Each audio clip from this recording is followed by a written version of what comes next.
So we cut them with a fro and with a long knife, like a draw knife, but you beat it down into the long section, and we didn't have money for nails, and you couldn't be arguing on doweling, so we weighted them.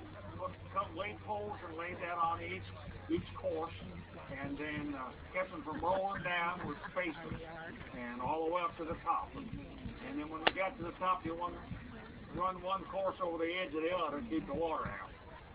And so here's the step. I don't recall now how long it was before we finally moved in. And then to set the put together a door, and we lived on a bit of a rise, but there's no mills around in those days. So we dug a hole. You ever seen the pit saw operation? You dig a hole, and then you get a whip saw, one fella down in the bottom. That's generally me.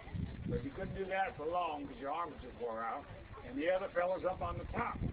And you push the log over the hole, and you start a sawing. Push a little bit more and keep the sawing. After about 2 hours or 3, you get all the way down the log, and then you start again to get the other side of the board. I was glad when they finally put up with me. But believe me, we finally had our home, and then we set to clearing land. We lived here about 14 years, and it took 10 of us to get enough land cleared so we could sustain ourselves.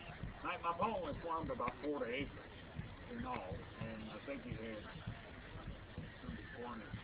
nonetheless, he sold off the rest to pay for it, and he was, for the first time in his entire life, pretty independent. No neighbor, self-sufficient, everything a man could want.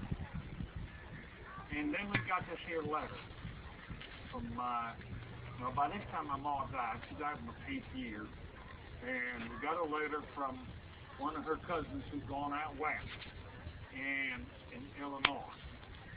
And he said, it's like the Garden of Eden in Illinois. Well, that remains to be seen, but they said. But nonetheless, there were no rocks. Now, rocks was the problem.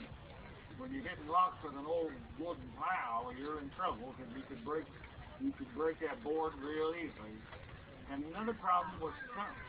When you start a farm in the forest, you got so many tree stumps all over your land, and you hit one of them roots and break your plowshare, you're in trouble. And we'd rub stumps till I didn't ever want to see another tree the rest of my life.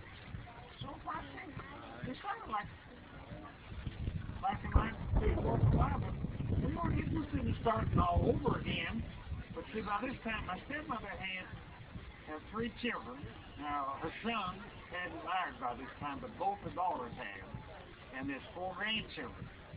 And my cousin, actually my cousin once removed, but he convinced my stepmom, my stepsister, that they ought to go to Illinois and join them.